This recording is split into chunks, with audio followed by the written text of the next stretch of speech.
I'm Brittany Lewis with Forbes Breaking News. Senator Jerry Moran voiced his support for the Honoring Our PACT Act on the Senate floor Wednesday. Moran worked with Democratic Senator Jon Tester on the bill, which would ensure health care for veterans exposed to toxic substances.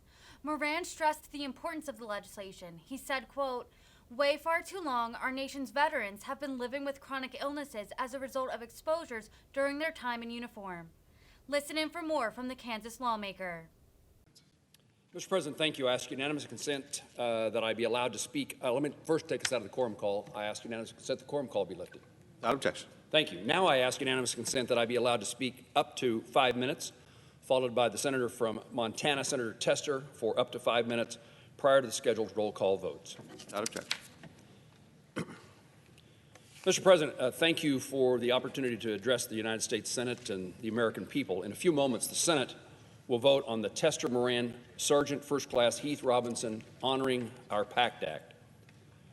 Far too long, way far too long, our nation's veterans have been living with chronic illnesses as a result of exposures during their time in uniform. Today, we are continuing to take the steps necessary to right this wrong with our legislation that will provide veterans and their families with the health care and the benefits they've earned and that they deserve.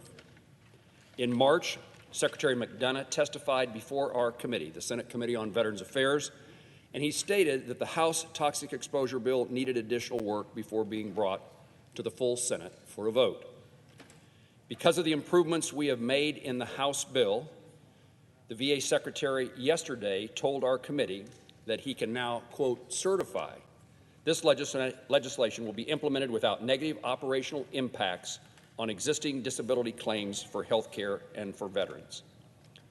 All along, I've had concern about the consequences of this legislation and the volume of cases that the VA will now encounter, what it may mean for those veterans as well as veterans who need the VA care and benefits who are not toxic exposed. Secretary McDonough yesterday went on to say, quote, "We're ready for it.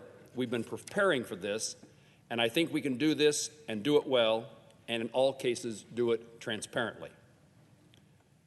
While I appreciate the Secretary's assurance, our committee must continue its oversight of the VA and make certain this bill is implemented correctly and that all those with toxic exposure and all veterans can rely upon the system for benefits and for health care.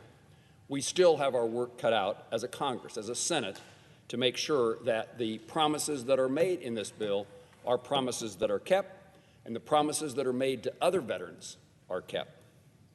This bill is designed to fix a broken system that has been cobbled together over decades of patchwork fixes.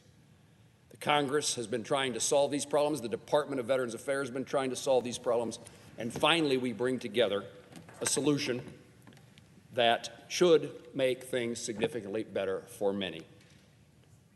While I continue to insist my GOP colleagues should be allowed to offer and debate and to vote on amendments, it is time to advance the Tester Moran substitute and bring us one step closer to connecting all generations of toxic exposed veterans with the care they need and they deserve, and to provide veterans with certainty and support.